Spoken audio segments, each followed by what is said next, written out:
प्यारे बच्चों, गरीबी में जन्म लेना कोई पाप नहीं है। गरीबी में जन्म लेना कोई पाप नहीं है, लेकिन गरीबी में मर जाना सबसे बड़ी पाप है। तो दोस्तों, आप लोगों का स्वागत है आपकी अपनी YouTube channel success toppers academy पे, जहां पे आज हम लोग एक न्यू टॉपिक आज से स्टार्ट कर रहे हैं। पिछले वीडियो को आपने देखा है राइटर नेम और उनके द्वारा लिखा गया चैप्टर के बारे में, और यह चैप्टर होने वाला है फर्स्ट चैप्टर आपके क्लास 12 के इंग्लिश के सब्जेक्ट में, जिसका नाम है इंडियन सिविलाइजेशन एंड कल्चर। आपके जो प्रोज सेक्शन है उसमें कुल 11 चैप्टर है। 11 चैप्टर के हमने ऑथर का नाम बता दिया। अब बारी है उनके द्वारा जो शॉर्ट नोट्स है उनको पढ़ने के, ताकि थोड़ा टाइम लगे और चैप्टर हमें समझ में आ जाए, हाँ चैप्टर क्या करना चाहता है और चैप्टर में मेन ऑब्जेक्टिव क्या होगा। प्यारे बच्चे, आपको बता दे, आप लोग दिल पे हाथ धर के बताइएगा, आपने क्लास 10th में ईमानदारी से पढ़ा है? तो आप बोलिएगा हमने पढ़ा है, लेकिन एक एक लाइन करके हमने नहीं पढ़ा है, और उतना कोई बच्चा पढ़ता भी नहीं है। चलिए, तो हम क्या करें जो कम समय में अच्छा नंबर ले आ सकते हैं बगैर कोई दिक्कत के, और चैप्टर भी आसानी से समझ सकते हैं। तो देखिए, सब हार्ड वर्क करते हैं, लेकिन आपको स्मार्ट वर्क करना है, ठीक है। तो देखिए, इंडियन सिविलाइजेशन एंड कल्चर है, यह चैप्टर आपका फर्स्ट है। यह चैप्टर आपका कौन सा है? फर्स्ट है। और देखिए, अबाउट राइटर, अब हम पढ़ेंगे इनके अबाउट राइटर, यानी इंडियन सिविलाइजेशन एंड कल्चर है, इनको लिखे कौन थे, यानी कि इसको लिखने वाले का नाम क्या था। तो अबाउट राइटर के बारे में हम जानते हैं, तो कि इनका नाम है महात्मा गांधी, यानी राइटर का नाम क्या है? महात्मा गांधी। नेशनैलिटी की बात करें तो यह इंडियन है। लॉबिंग कॉल्ड, इन्हें लोग क्या नाम से जानते थे? तो इन्हें फादर ऑफ नेशन एंड बापू भी कहा जाता था।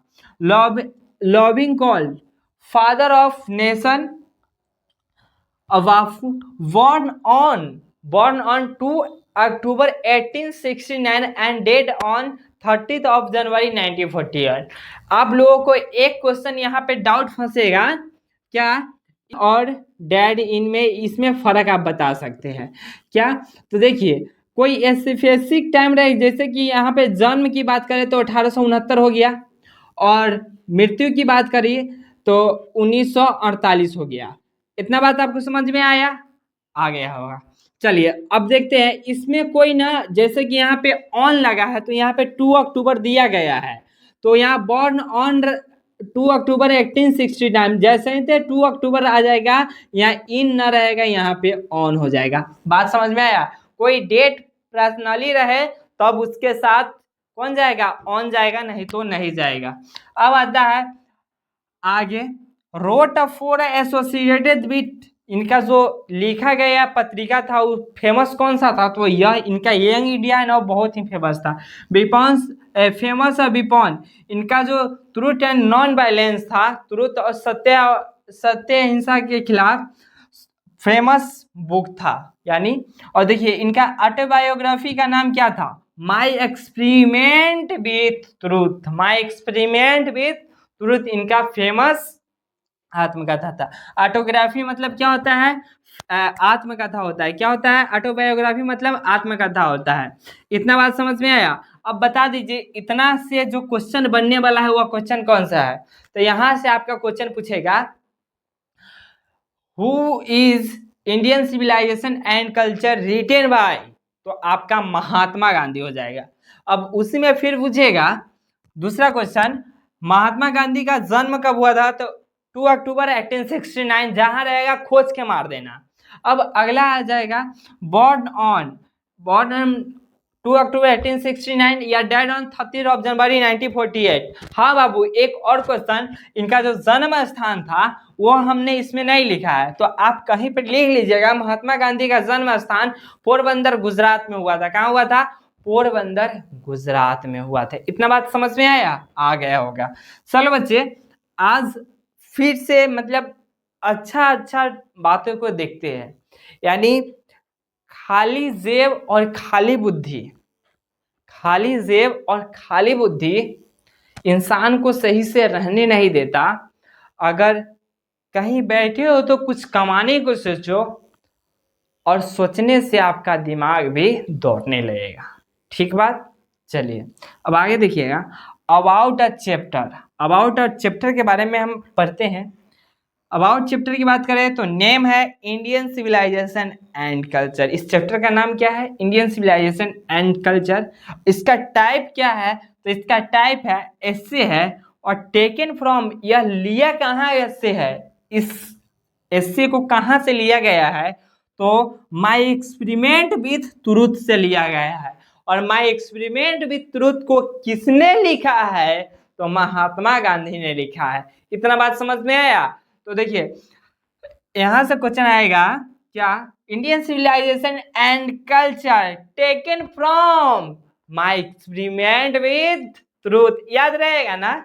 यही करना है आपको। अब आगे आता है, इतना बात आपको समझ में आ गया? बच्चे आप ध्यान से देखिएगा, यह कि इसका विषय यानी जो चैप्टर हम पढ़ेंगे, ये तो सिर्फ राइटर के बारे में था, और जो चैप्टर हम पढ़ेंगे उसका विषय वस्तु क्या है। मतलब गाड़ी चलाते हैं तो चलाने से पहले तो इतना पता हो जाता है, हाँ ये क्लच है, ये ब्रेक है, ये एक्सीलरेटर है, इतना बात पता चल जाता है ना? जरूर पता चल जाता है। उसी प्रकार यानी हम इस चैप्टर को पढ़ने जा रहे हैं तो हमको पता होना चाहिए इस चैप्टर में क्या क्या चीज को पढ़ना है। हाँ, इस चैप्टर में क्या चीज को पढ़ना है, मेन टॉपिक क्या होने वाला है, यह आपको विषय वस्तु से ही पता चल जाएगा। ठीक बात। चलिए देखिएगा, यह एक लेख है, यह क्या है? यह एक लेख है जहां महात्मा गांधी ने भारतीय सभ्यता को क्या, यह एक लेख है जहां पर महात्मा गांधी ने भारतीय सभ्यता की तुलना पश्चिमी सभ्यता से की है। यह भारतीय सभ्यता की तुलना कहाँ से की है? पश्चिमी सभ्यता से की है। पश्चिमी सभ्यता कौन सी है? तो बच्चे आप ध्यान से देखिएगा, यह है हमारा वर्ल्ड मैप। और देखिए हम यहाँ मैप तो देखिए, यह उत्तर हो जाता है, यह उत्तर होता है या नहीं? उत्तर होता है, यह दक्षिण होता है, यह पूरब होता है और यह पश्चिम होता है। तो देखिए पश्चिमी सभ्यता यानी यूरोप, पश्चिमी सभ्यता यानी कौन? और पूर्वी सभ्यता यानी भारत। कौन सी? भारत। याद आया? चलिए अब जिनको हिस्ट्री होगा उनको पता होगा हड़प्पा सभ्यता के बारे में, यानी सबसे प्राचीन सभ्यता हड़प्पा सभ्यता। इतना बात समझ में आया? यानी यह नगरीय सभ्यता था सर्वप्रथम, और गांव की सभ्यता वो दूसरा है इजिप्ट में। चलिए अब देखिएगा, भारतीय सभ्यता की तुलना पश्चिमी सभ्यता से की है, एवं अंततः हम भारतीयों को यह सलाह दिए हैं कि हम किसी भी परिस्थिति में, जैसा भी सिचुएशन आए, किसी भी परिस्थिति में हमको पश्चिमी सभ्यता की नकल नहीं करनी है, नहीं तो हम बर्बाद हो जाएंगे और हम इस सृष्टि से मिट जाएंगे। यह कैसे? तो देखिए उनका जो नेचर है, यानी अमेरिका वाले यूरोप वाले का जो नेचर है, उनका अलग ही टाइप का नेचर है। और हम लोगों के जो भारतीय संस्कृति है इसमें यज्ञ भी किया जाता है, और जो साइंस के स्टूडेंट होंगे उनको पता होगा यज्ञ करने से जो एक्टिविटी जो पैदा लेती है वह हमारे इन्वायरमेंट के लिए कितना बेहतर होता है। लेकिन ऐसी कोई खास बात आपको नहीं तो अमेरिका में देखने को मिलेगी, और नहीं तो आपको बता दे यूरोप में मिलेगी। ठीक है, थैंक यू, मिलते हैं अगली वीडियो में। जब तक के लिए टेक केयर, गुड बाय, जय हिंद।